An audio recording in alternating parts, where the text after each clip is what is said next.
Buster Keaton, one of the best silent film stars of comedy that performed some dangerous stunts for entertainment of the audience. The reason for being among the great filmmakers was because he put himself into those situations, to strike fear and laughter for the viewing audience. This notion of dangerous stunts was perhaps one of the most ingenious ideas a filmmaker like him has had. Him putting his life in danger for comedic effect brought his films popularity and provided entertainment for those who knew him, as well as began to drive and provide films a great structure with awe and wonder. From the International Buster Keaton Society, they document his life in terms of his vision and filmmaking prowess to create art in silent comedies. He himself was an actor, director, writer, and stuntman, which is possibly the reason for his success and consideration for being one of the greatest filmmakers of all time. He started his career at the age of 5 as a performer alongside his parents, who also performed various stunts, and thus began to influence him to perform stunts that would leave him unhurt on stage.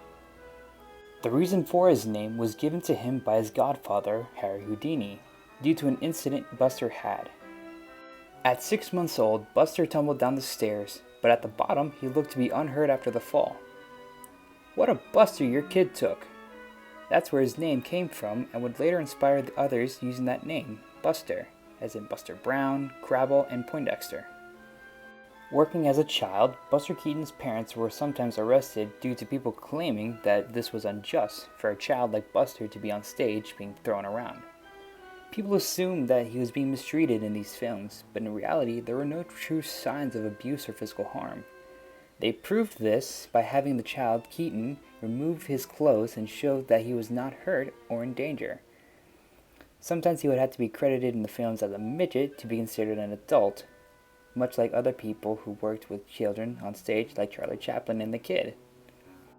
After he left his family's contract, he starred in the film The Butcher Boy under the ex-vaudevillian comic Roscoe Arbuckle, and began to skyrocket with popularity. He wasn't nearly as popular as Charlie Chaplin, but he would start to prove otherwise to the adoring audience. There is much to be talked about and discussed if he and Charlie Chaplin were ever comedic rivals, doing a similar job in films, only one didn't perform crazy stunts. However, these two men were nothing but good friends, trying to make the filmmaking experience great in their own ways. Looking back on the work of Charlie Chaplin and Buster Keaton, it's almost as if Buster was somewhat inspired by Charlie's antics and performances that he went to do his own. However, time breeds progress, and as soon as film implemented sound within the film reels, his career had taken a hit.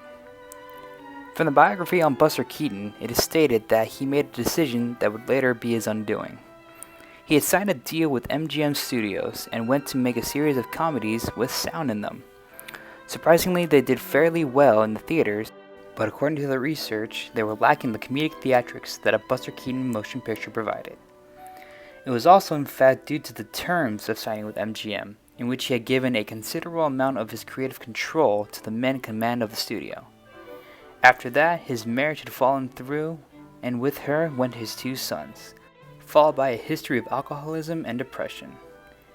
Yet there was hope for him, because in 1940 he was remarried to Eleanor Morris, and with that came a hopeful and stable living status for the rest of his days.